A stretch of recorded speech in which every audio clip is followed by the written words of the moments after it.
Assalamualaikum warahmatullahi wabarakatuh. Perkenalkan, saya Dona Tipani, NIM 22220008. Program studi S1 Keperawatan semester 5. Mata kuliah Pendidikan Budaya Anti Korupsi.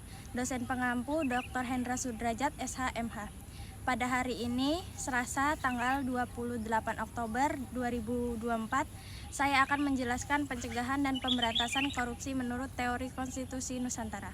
Teori konstitusi Nusantara sebagai suatu teori baru yang ditemukan dari hasil riset pada tahun 2016 di Malang, Provinsi Jawa Timur oleh Dr. Hendra Sudrajat, SH.MH.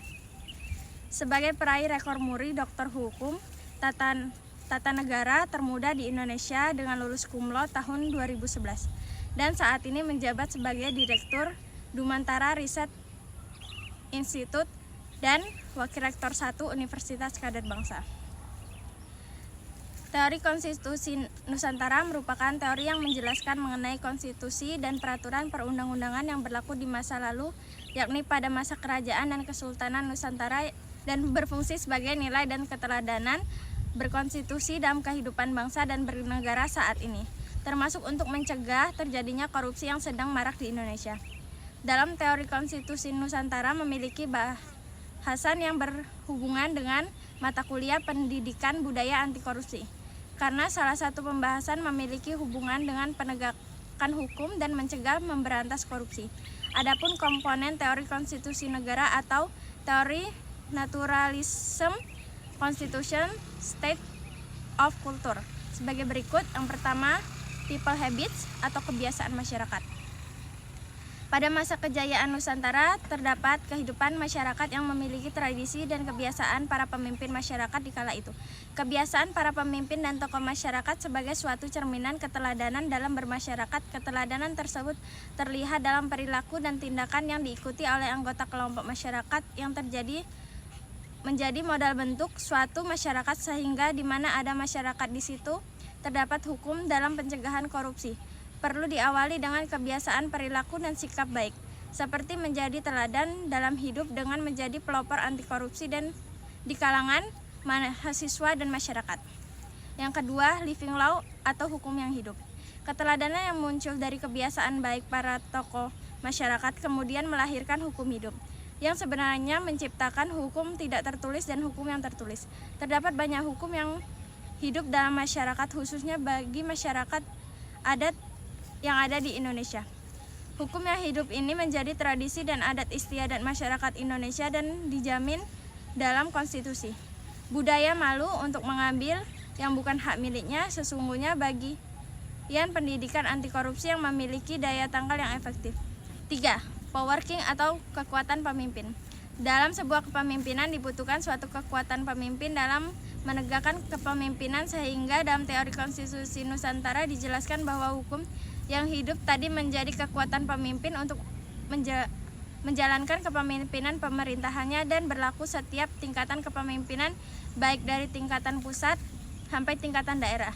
Kekuatan pemimpin menciptakan ketegasan dalam pemberantasan korupsi di Indonesia. 4. Royal Konstitusi atau konstitusi negara. Teori konstitusi Nusantara menjelaskan poin penting dari suatu konstitusi adalah menteri muatan konstitusi, sehingga konstitusi negara berfungsi untuk mengatur tatanan bernegara, termasuk untuk membatasi, mengawasi kekuasaan untuk tidak korup, mengatur distribusi kekuasaan negara agar tidak menjadi penyalahgunaan warga negara. Konstitusi negara terdiri dari konstitusi tertulis dan tidak tertulis. Dapat bekerja maksimal untuk mencegah dan memberantas korupsi di Indonesia. 5. Arsipologi teori atau kewilayahan Nusantara atau kedaulatan negara. Teori konstitusi Nusantara memberikan penjelasan bahwa kedudukan kewilayahan Nusantara sangat penting. Penjelasan kewilayahan Nusantara sama artinya dengan kedudukan kedaulatan negara.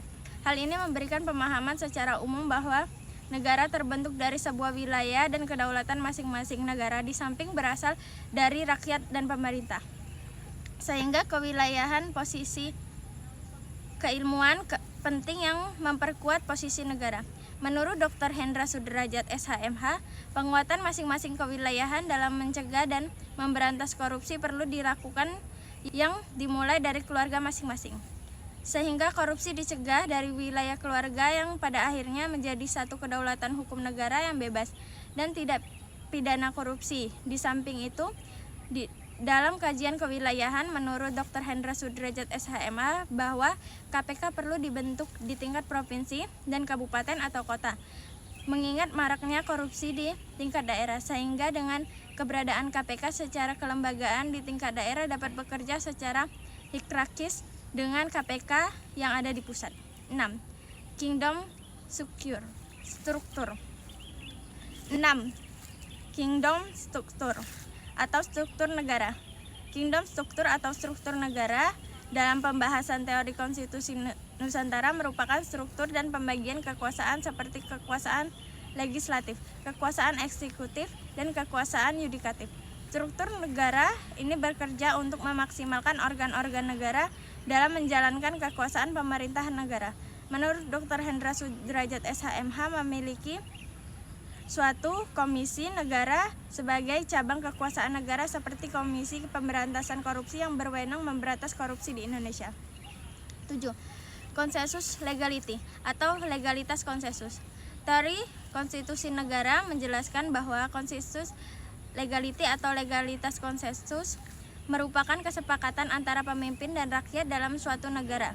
Menurut Dr. Hendra Sudrajat SHMH bahwa konsensus legality dalam teori konstitusi Nusantara pada pemberantasan korupsi adalah terbangunnya kesepakatan bersama berupa penguatan karakter, berupa integritas, dan komitmen dalam memberantas korupsi. Bahwa korupsi adalah musuh bersama dan ancaman serius bagi kehidupan berbangsa dan bernegara di masa mendatang. 8. State regulation atau regulasi negara. Regulasi negara dalam teori konstitusi Nusantara yang berdiri dari Undang-Undang Dasar Negara Kesatuan Republik Indonesia tahun 1945 dan undang-undang lainnya serta peraturan lainnya yang berada di bawahnya. Sehingga sebagian bagian dari teori state regulation dalam kajian teori konstitusi Nusantara terdapat peraturan perundang-undang yang berhubungan dengan pemberantasan korupsi, yakni Undang-Undang Republik Indonesia tentang Pengadilan Tindak Pidana Korupsi dan Undang-Undang Republik Indonesia yang mengatur tentang Komisi Pemberantasan Korupsi. Kedepan menurut Dr. Hendra Sudrajat SHMH dalam aspek state regulation atau regulasi negara diperlukan peraturan daerah tentang pencegahan dan pemberantasan korupsi yang berlaku di masing-masing wilayah, provinsi, dan kabupaten atau kota di Indonesia. 9.